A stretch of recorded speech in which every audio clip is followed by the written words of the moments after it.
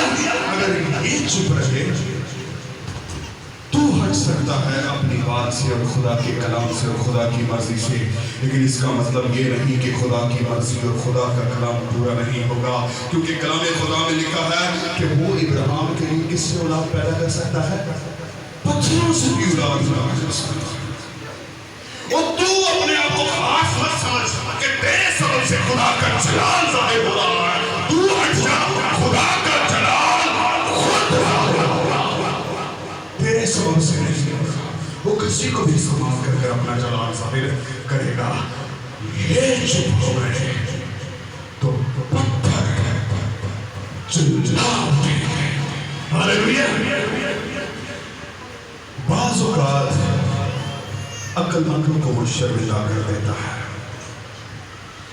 بلعام کو خدا نے بارہا کہا کہ تجھے نہیں جانا اور نہ ہی تجھے جا کر خدا کے لوگوں کو لعنت کرنا ہے.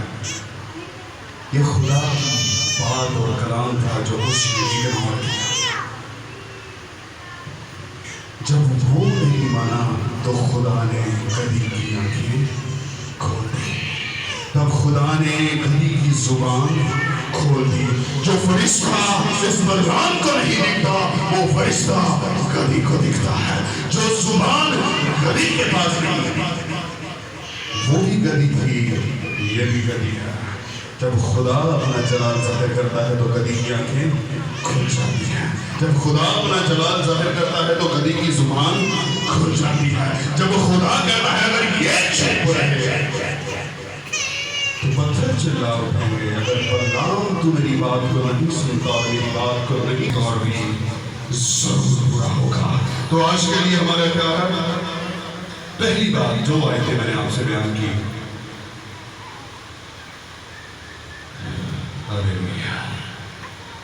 مجھے تیری ضرورت ہے. آج ہمیں یہ فیصلہ کر کر یہاں اٹھنا ہے میں کس طور اپنے خدا کے لیے استعمال ہو سکتا ہوں. آج مجھے یہاں پر فیصلہ کر کر اٹھنا ہے میں کس طور خدا کے لیے استعمال ہو سکتا ہوں. کس طرح میں اپنی ضرورت اپنے طور پر خدا کی ضرورت بن سکتا ہوں. میرے مطابق میں کس طرح استعمال ہو سکتا ہوں. ساری خادمانی طور پر نہیں, ہر طور پر. خدا اگر آپ کو خادم بنانا چاہتا ہے تو پھر بھی کوئی بات نہیں, وہ آپ کی حکمت سے تعلق نہیں, وہ روحانی حکمت سے تعلق ہے. کیونکہ جب خداوند یسوع مسیح کا اقرار پترس نے کہا تو خداوند یسوع مسیح نے اس سے کہا یہ بات خون اور گوشت سے نہیں بلکہ میرے باپ سے ہے جس نے مجھ پر ظاہر کیا ہے. تو اس لیے اپنے طور پر خدا کے لیے استعمال ہونے کے لیے تیار ہو جائے. آج خدا آپ سب کو کالنگ دے رہا ہے. مجھے تیری ضرورت ہے, مجھے آپ سب کی ضرورت ہے. خدا کے لیے استعمال ہونا شروع کریں، خدا کے کام کو بڑھانے کے لیے استعمال ہونا شروع کریں، خدا کی ترقی کے لیے استعمال ہونا شروع کریں، خدا کی افزائش کے لیے استعمال ہونا شروع کریں۔ اور میں آپ کو بتا دوں، اگر آپ اگنور کریں گے تو اس کا مطلب یہ نہیں کہ خدا کا کام رک جائے گا، کیونکہ دوسری آیت یہ کہتی ہے اگر تو نہیں کرے گا تو پتھر چلا اٹھیں گے، تیری حکمت اور دانائی جاتی رہے گی۔ اس لیے ضرورت یہ ہے کہ آپ خود خدا کی راہ میں اٹھیں اور خدا کے لیے استعمال ہوں، تاکہ آپ کا آکار بدل جائے۔ آکار مطلب آپ کی شکل بدل جائے، آپ کی سوچ بدل جائے، آپ کی حکمت بدل جائے، آپ کی دانائی بدل جائے۔ آج تک جو آپ مچھیرے اور مچھلیاں پکڑ رہے تھے، خدا کہتا ہے میں تجھے آج سے آدمی بناؤں گا۔ کلام خدا کے سبب سے ہم سب برکت پائیں۔ آمین۔